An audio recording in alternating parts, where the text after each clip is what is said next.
everyone, and welcome to today's professional development series. I am so excited to be hosting today. My name is Madison, and I'm the director of 12th grade programs. We have a very special guest with us today. Please welcome Bri Nguyen.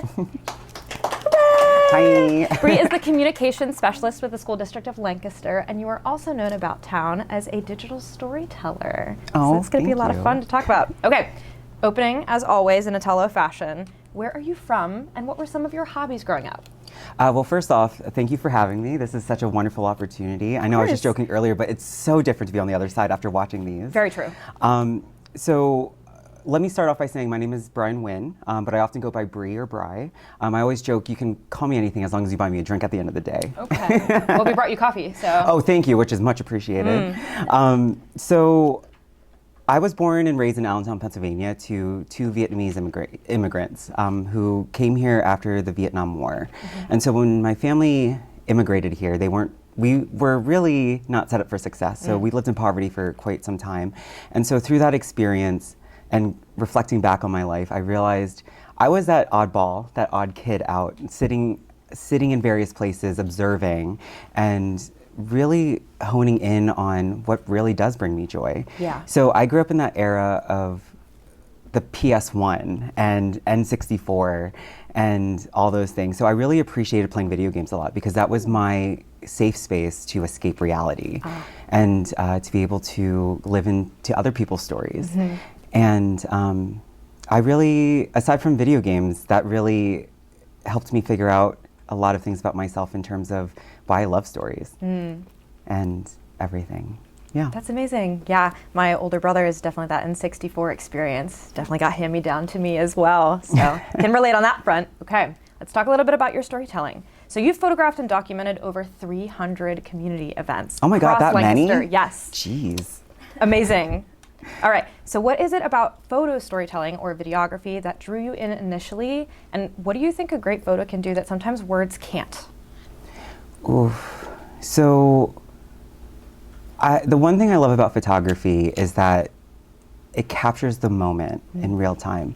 There are things that happen at events that people don't realize, whether it's the way that the light is hitting your face or the way that someone is laughing hysterically at a joke, or just the way that two friends are just enjoying the moment.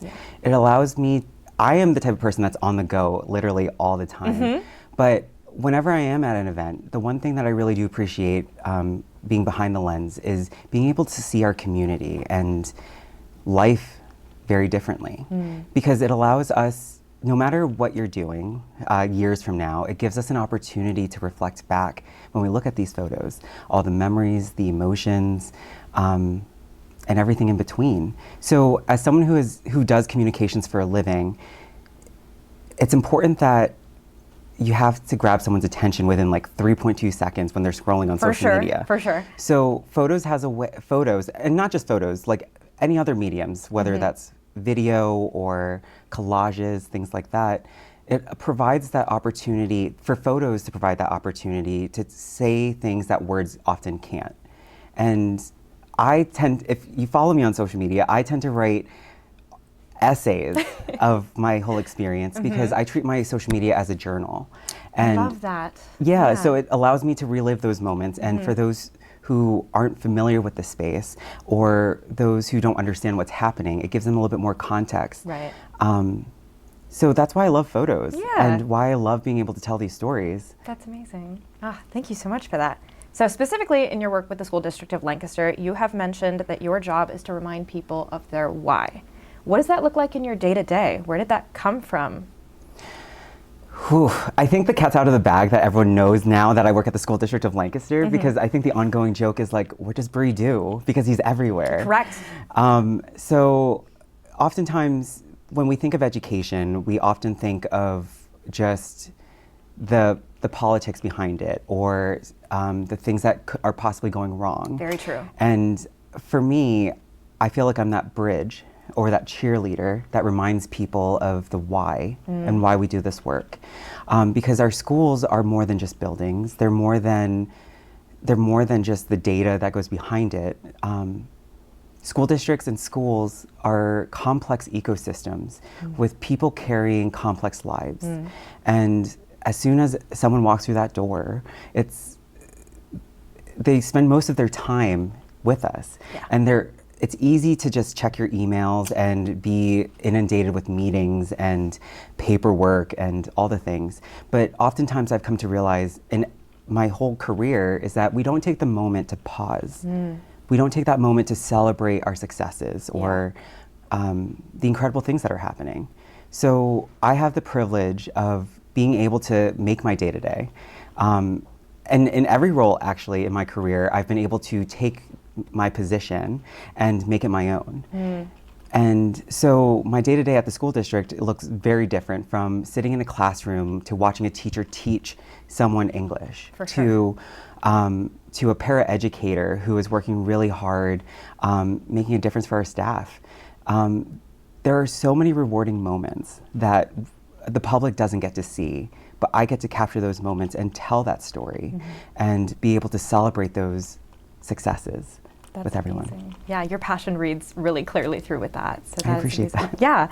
Is there any particular story or moment that really sticks with you from your work that you're thinking of? In terms of my career or SDOL? I'm thinking in terms of the School District of Lancaster. We'll start there and we'll branch out. Oh, there's so many stories. Yeah. The story that I resonate with most right now is there was a student who immigrated to America when he was in 6th grade. Okay. And he was having difficulties assimilating it into the country. And there was a language barrier, there were a misunderstanding of how our culture and their culture handle certain things. Yeah. And so he wasn't really doing the greatest in school. And it wasn't until quite recently we did the honor roll breakfast for the specific school, and he made the highest honor roll. Wow. So in the span of 2 years, he went from, I don't want to say average student, but it's someone who didn't make honor roll. Facing a lot of challenges. Facing a lot of challenges. Aren't. Yeah. To someone who worked really hard to make a difference in his life, to get the support he needed from our staff, our educators, and now he has the highest honor roll and he's looking forward to high school. Wow, that's really amazing. That's awesome. So you've led the communications for multiple organizations, so branching out from the School District of Lancaster, Lancaster Pride, Lancaster AAPI, to name a couple. How do you approach telling stories across various communities and stakeholders while still honoring what makes each of them special and distinct? Yeah, so funnily enough, so when I first moved to Lancaster, I will preface by saying it is very hard to make friends as an adult. And especially when you move across state lines. For sure. So when I first moved here, I knew essentially no one. And it was one of those things, when I first moved here, the day before I officially moved here, I'd say, my grandmother died, who I like to call my sweet Benoy. She died in Vietnam, and because of COVID and everything, I was unable to go back home to Vietnam. And so her legacy to me was to build bridges for our next generation, build bridges for people who are different than us, and just be kind. And so it was hard for me to grieve because she was actually my best friend. Yeah. She taught me who I am today and allowed me to express who I am today for everyone. And so I joined 11 boards when I first moved to Lancaster. Okay. And of all those 11 boards, I always sat in the communications chair. And so I like to joke that sometimes, and I shouldn't joke about it, but I do kind of feel like I have schizophrenia a little bit because I am representing so many organizations in so many spaces. And it's important to realize that when you are doing social media for a living or communications for a living, or rather any brand or business, that each one has a specific demographic, each one has a specific voice, each one has lived experiences that not that we understand, and it's important that we create that space for everyone to be heard. It's not my job to speak on behalf of everyone, but to be able to allow that space for them to show up as they are and that they feel like they belong. So for organizations like Pride and Lancaster AAPI, which is the Asian American Pacific Islander group, it's important to realize that every community is not a monolith. It's so complex. Yeah. And it's so challenging, and I love that because it shows the diversity and beauty of society and our community. And so for me, I have to research everything that I do. And you can't, like, yes, there's best practices, and there are classes that will tell you, like, you should do X, Y, and Z. But these are people that we're dealing with. These are lived stories that we're handling. And so many ways to tell them. And so many ways to tell them. And so when I'm representing these organizations and working with these organizations, I want to be sure I handle them with the utmost respect and care. Because every brand is different, and you want to be sure you're fitting that brand while being respectful of these stories, For sure. but also trying to be creative and intentional with all of it. It's a balancing act with a lot. Right, and that's why I have these muscles. Oh, period. Yeah, love that. So with that, I'm thinking, what is one thing about being in the communications chair specifically that you think other people might overlook? What kind of special power does that have for you?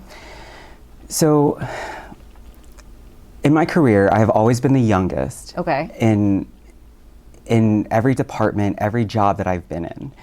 And so not only did my age was something that I had to battle with, but a misunderstanding of what my role is, especially since it's usually very new, and oftentimes no one really understood social media or what marketing or communications really is.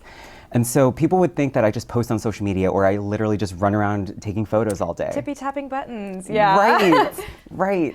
And so, and then, like, everything's urgent. We should be posting this on Facebook, like, right away. Yeah. But as communications chair, or just working with communications, it's so much more than that. It's everything from, it can fall anything from graphic design to media production to handling websites and dealing with internal and external communications, things like that. And so as communications chair, it has challenged me in a way to listen to the different perspectives and voices, and being able to tell stories in the most strategic and intentional way that represents who we are as an organization. And it's one of those things where people don't take strategy into consideration when we're dealing with communications. Very true. So looking at data has always helped as well. And it allows us to just be able to build a platform for everyone to be a part of that space. That's awesome. Yeah, nothing's ever just a picture. You've got a lot of work going on in the background. That's awesome. I do want to circle back to your family, and I want to talk a little bit about identity with your early journey. So you grew up in Allentown with your family that has deep roots in Vietnamese culture. Your path to college was shaped by a lot of change and transition. So how did navigating all of these different worlds, home, school, community, how did that shape who you are today? Oof. So if you have a moment to talk to me about my backstory, it's very complex. So I'll simplify it as much as I can. So when I was able to live with my family again, because there was a point in my life where my parents were in poverty so much that we had to be adopted by our family friend. And so I struggled with my identity a lot. Okay. In a sense where I am Vietnamese and I'm also queer. And when I was adopted, I went to a predominantly white school. So I was one of three persons of color in elementary school. So at home, I would speak Vietnamese. I would learn the culture, the traditions, and have these level of expectations of what it means to be a Vietnamese person. But then as soon as I leave that door of the house, now I have the world to contend with. Correct. Navigating the different spaces of, oh, I'm too queer for this space, or I'm too Asian in white spaces, or I'm too white in Asian space, or too American in Asian spaces. So I didn't know how to fit in any of those spaces. And so when I went to college, I had the intention of being a doctor, like most Asian parents would expect of our community. I was going to be a pediatrician because I absolutely love kids. Nice. I like to joke that I am a big kid myself, because my grandmother used to say, no matter how old you are, it's the soul that keeps you alive. Childlike, youthful. Exactly. presence. It's just the skin gets saggy every so often. Well, not you, so. Thank you. So when I went to school, I when I first started at Albright College, my initial degree, or my initial intention was biochemistry pre-med. Wow. I know. Very different shift. Came in like Miley Cyrus on a wrecking ball. Smashed right through, yeah. Smashed right through. But then, I'm sure you're aware, when you go to college, it changes your world. You learn so much about yourself. And you meet so many people. And the world. And you try things, things that you probably shouldn't have, but then you liked it. And then we don't talk about that. Right? So that happened to me. Yeah. I became the first male presenting individual of the rebranded Women's Center to the Gender Resource Center. Okay.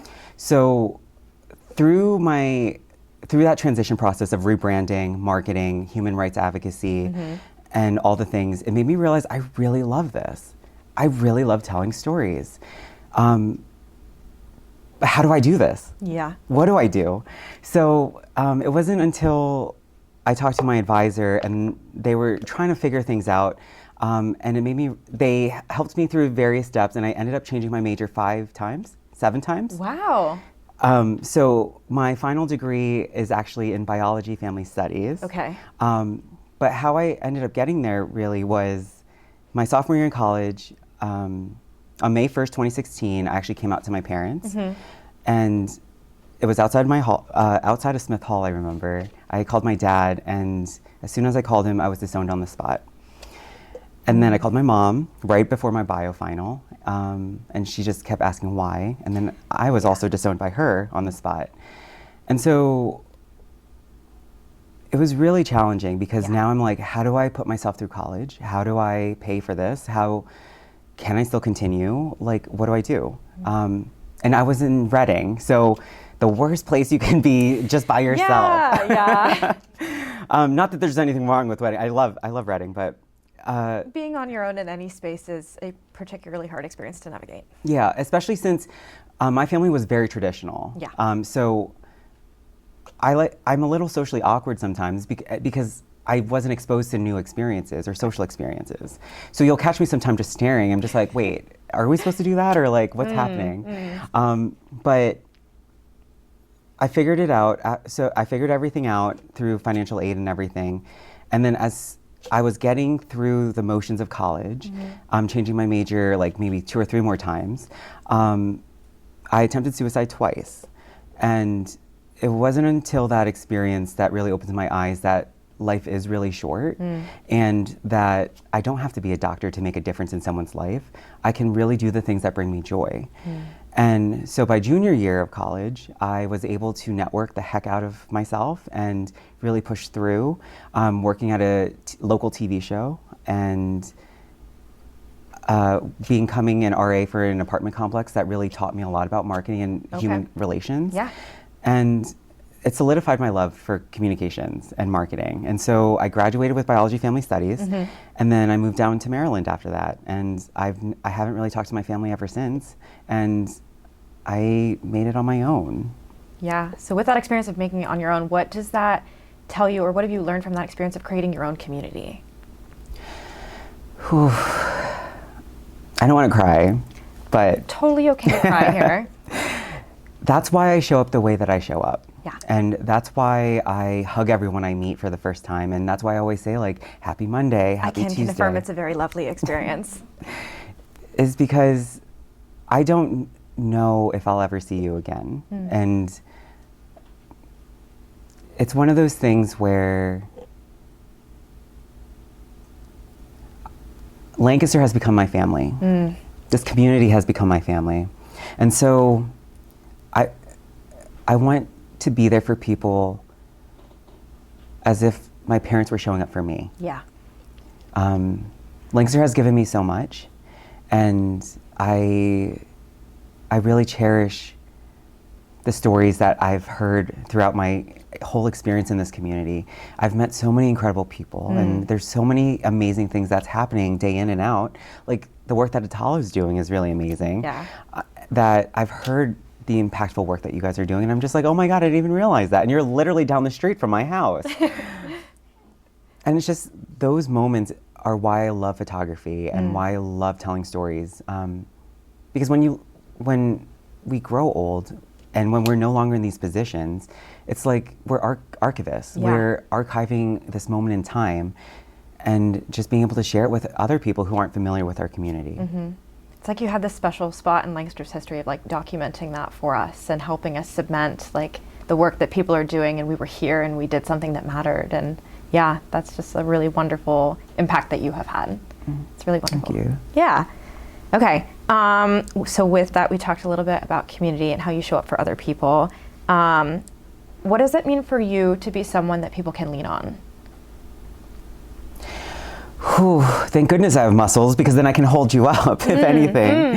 Okay. But that's a very loaded question, because me personally, I'm not very good asking for help. And I'm not very good at leaning on to others, because I never want to feel like I'm a burden. I'm a 2 on the Enneagram, so Okay, I agree. I always like to help others Yeah. and be a service to others. And so I get validation from being useful to you. Being of service, yeah. Being of service. And so when community leans on me, I take it very seriously. Okay. So whenever someone asks me for help, or whenever someone invites me to something, I take it as an honor and a privilege, because you're allowing me into your space, allowing me to show up as myself, to be able to do the things that I do, to be able to uplift you and your work. So I do take that very seriously. And proving that people see you enough to be vulnerable around you. I try to create that space. Yeah. That's really wonderful. Awesome. All right, so let's shift a little bit towards culture and heritage, because it is AANHPI month. So let's talk a little bit about that. So you, as a first-generation Vietnamese American, you've talked about navigating spaces that were not built for you.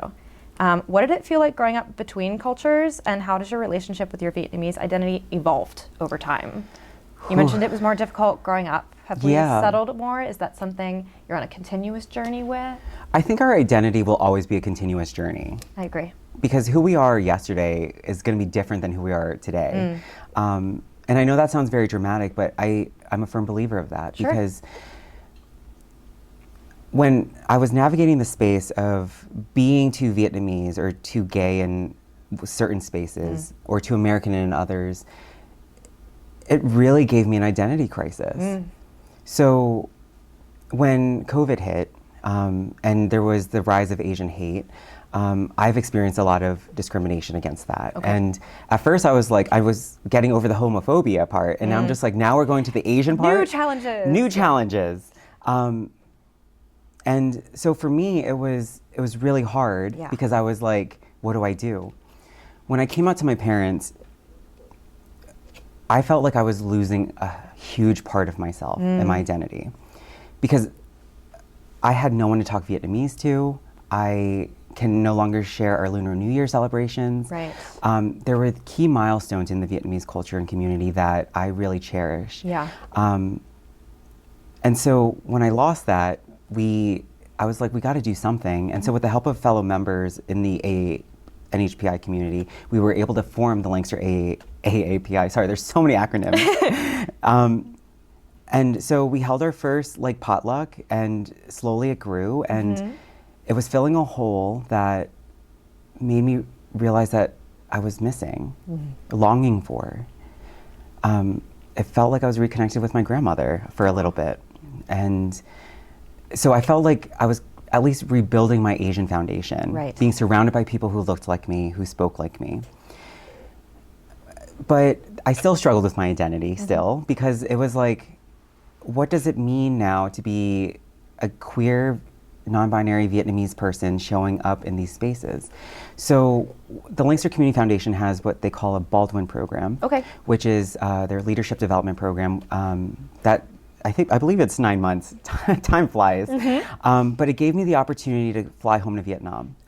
And I asked 3 questions on this trip of what does it mean to be Vietnamese? What does it mean to be a queer Vietnamese person? And lastly, to formally say goodbye to my grandmother. So it challenged me in so many ways, where it was the first time I was traveling the country by myself, from North to South Vietnam.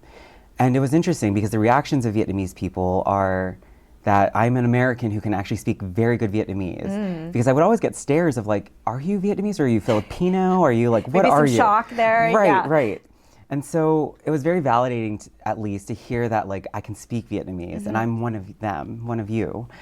And And then when I went to Saigon, in my hometown, I was able to connect with the LGBT center there. And to be able to see openly queer people and to see their reactions and to be able to understand that, it was very cathartic. Yeah. Because my parents' reactions is very different from the reactions I'm getting here in our homeland, in our home country.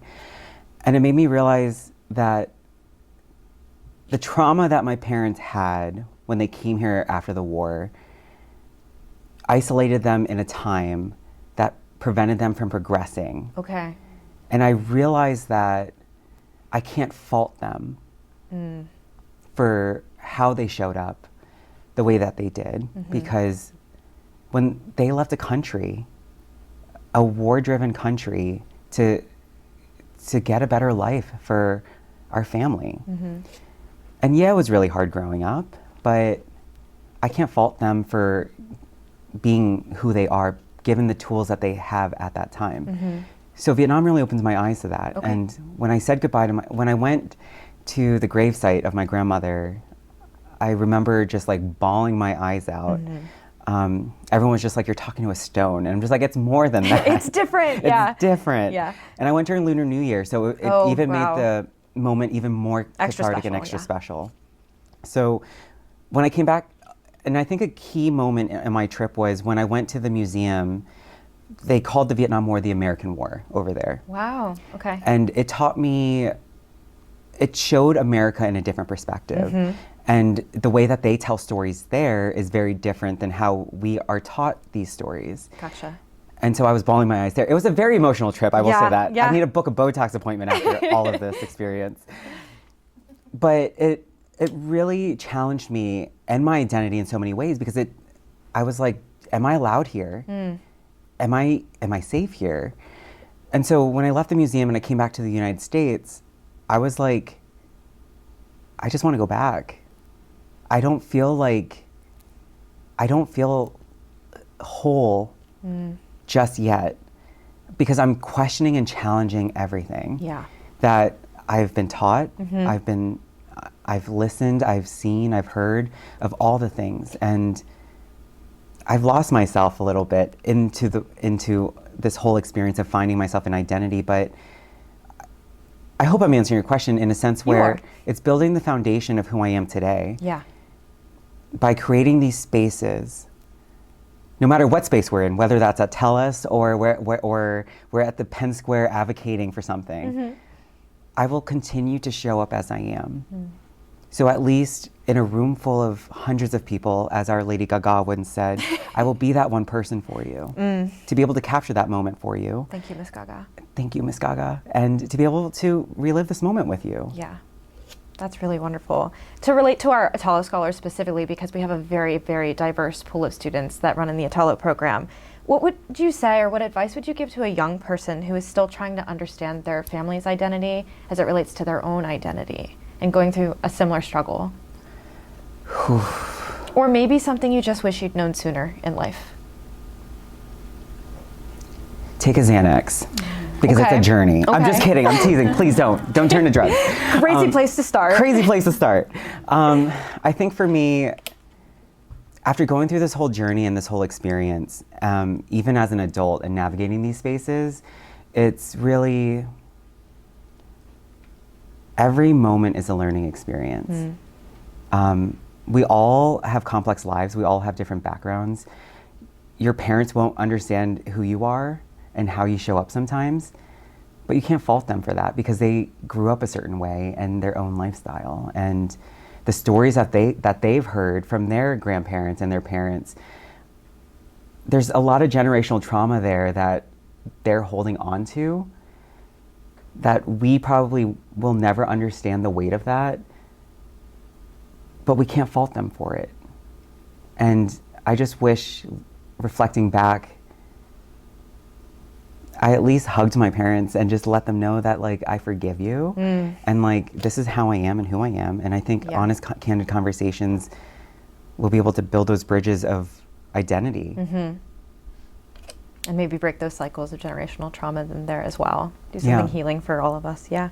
I think we have time for maybe a couple more questions, and then I'll open it up to a Q&A to the rest of the group, because I know everyone is really eager to talk to you.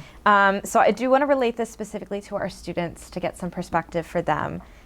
So you have said in the past, you wouldn't plant a seed and then dig it up every few minutes to see if it has grown. I love this quote. What does that actually look like for you to trust your own process, especially when the world keeps telling you to move faster or move differently? Ooh, that's something I'm still learning. And that's okay. Yeah. I think maybe that's a takeaway for our students as well. Yeah. I don't know what kids these days constitute as an adult. Okay. But like, you don't have to have everything figured out. You really don't.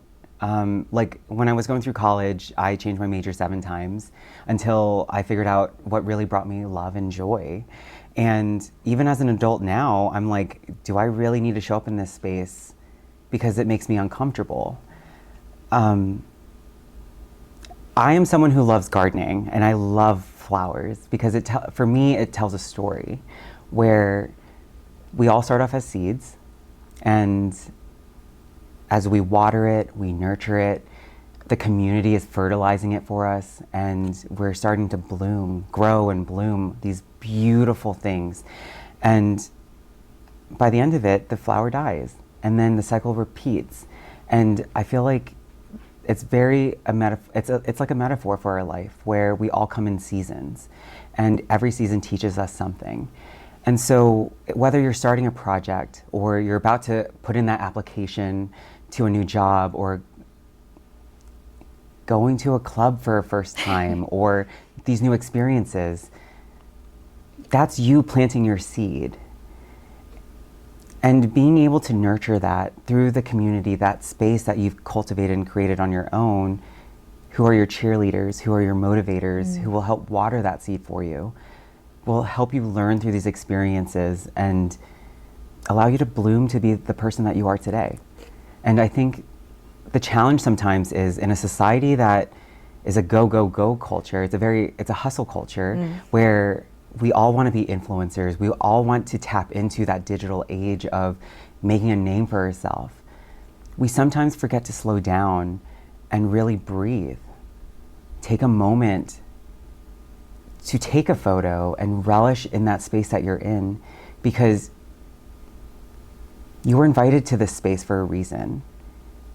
You were invited to be in this space, to be who you are and how you show up. So why rush that? Why rush waiting to become an adult and missing out on all these experiences? So let that seed be planted and just let it grow naturally. Love that. All right. The last question I'm going to ask you is a little bit more lighthearted to finish us up and wrap us in a nice bow. We have been going deep, haven't we? Hey, I've been loving it. It's okay to cry. I want to ask you some joyful questions as well, please. though. So let's end there. Outside of your work and your community involvement and everything that we've talked about, what brings you genuine joy or helps you recharge? I'll be honest. That is something I'm still trying to figure out. And that is okay too. And self-care looks different for everyone, and I've come to realize that. Okay. I always like to joke that I feel like I'm a shark. If I stop moving, I'm gonna die. So I always feel like I have to be doing something. Yeah.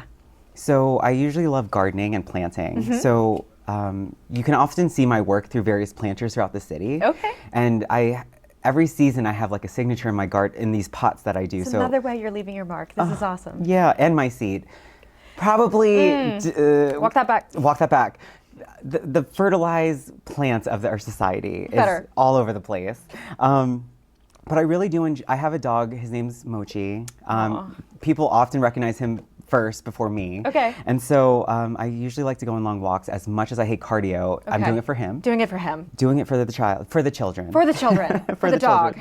For the dog. So we typically go on walks, and I really just love to just be in the community generally, because my energy, I feed off of people's energy. So that fills my bucket. Yeah. And really just having intimate moments like this, being able to hear who you are, because it allows me to realize that I am alive. Yeah. And that we're here. At the same time. At Can you believe that? At the same time. Yeah. it's wild. That's so wild. Yeah, and you can catch me usually on the dance floor as well. I love a good EDM and a festival. Okay, so, okay, yeah. good to know, good to know. Wow, we are here also at the same time with a bunch of other lovely people who would love to ask you questions. They're so gorgeous. They are, yes. So let's open it up to some Q&A, please. Let's get some mics going around. So thank you so much, that was amazing. One question that we often ask our students is, who do you play for? So what that means is like, what drives you to get out of bed in the morning, or like, what's your main motivator, sort of? So if you have an answer for that. When you first asked who do you play for, I thought, I was like, I'm gay, so. So like, we're not talking about sports. Yeah. Right, because I sports ball. So every morning I wake up you guys wake up at 4:30, I've heard. Only at some points during the year, yeah. So I wake up every morning at 4:30 to go to the gym. Yeah. Recruit all year. Wow. So the first thing I do when I wake up is set my intentions for the day. Because time flies, and sometimes we're always in the motion of life. And I always try to have one goal that I want to accomplish, whether that's read 5 pages of a book or finish this project that I've been holding off for 3 years. Those are like my little intentions that at least kickstart my day. But what really motivates me is genuinely the community. There's so much that happens here that I don't think people realize in Lancaster. That's why I show up the way that I show up. Not only because, yes, I love the food and I love the glamour of like some of the incredible events that happen, but part of the reason why I show up the way that I show up is because I love to know the why of everything. Why are we holding this event? Why are we doing this? And so the community is my motivator because I get to meet so many incredible people every day, and there's something happening every day, and you can catch me somewhere every day. And because I genuinely love it, and that's my motivator. Thank you. Thank you. Yeah.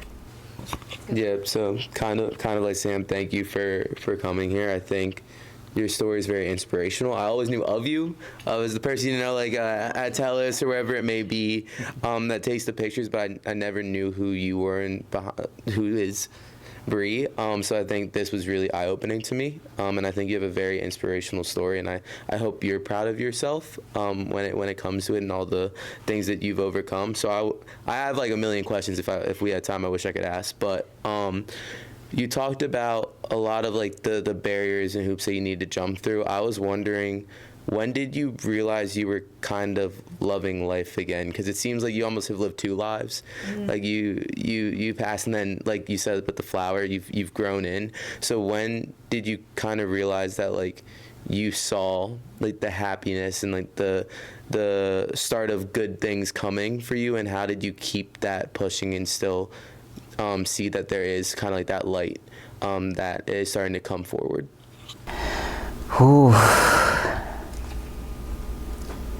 Well, first off, I will start this off by saying it's important that we slow down and appreciate the moments. And just really relish that we are in this space together. It is hard to find light in the day, to find the joy, especially now more than ever, with everything going on in the world and even in our own personal lives. It's hard to be able to find that light and joy. I have lived so many lives, especially in high school. I was like a goth kid, and then I became super Asian, and then it was a cycle. All that to say, We're all allowed our phases. we have phases. But in all seriousness, I started finding my joy about 3 years ago. Without going too personal and deep, as much as I love vulnerable conversations, it challenged me in ways where it was like taking the red pill in the Matrix, where it woke me up. It made me realize that I was just existing. What I thought was a good, ambitious goal of keeping my grandmother and my Benoit's legacy alive by sacrificing my relationships and my friendships for the community because I was longing for a family. I lost myself in all of that. And I didn't know, I just lost myself. And I think there will be seasons and times in our lives where we question everything. Is it worth it? Should I still be here? Do I move? Do I run away? Whew.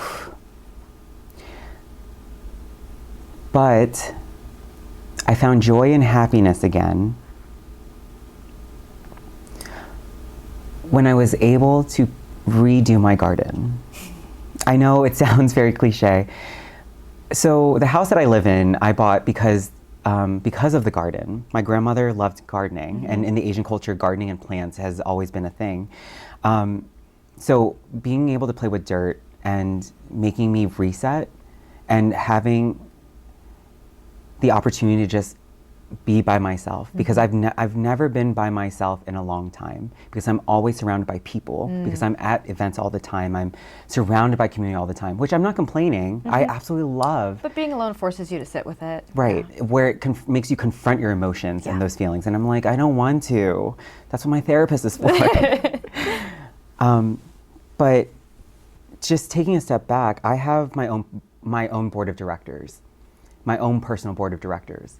People who I confide in and who will challenge me and who will mentor me and who will tell me as it is. Like, they'll call me out on anything that I do, and they'll give me the love that I need, and they will educate me in ways that I didn't think of. They would give me a different perspective. So with the help of my personal board of directors, which I'm going to have to impeach my chair because a little too direct with me sometimes, being able to have that candid conversation, playing with dirt again and resetting allowed me to find actual joy and happiness again. Because who I am a couple years ago, it's like when you graduate from high school or college, the people who knew you back then won't know who you are today. So we all come in seasons, and within each of those seasons, you basically close the chapter and now you're starting something new. And within these new chapters, I've become someone else that allowed me to start a new journey and a new story. Excellent. Thank you so much, Bri. That was an awesome question. So our takeaways are: play with dirt, Play with dirt. have a board of directors, and find your joy. And with that, thank you so much for being here, Bri. Can we please get a hand for Bri being here today? Thank you, guys.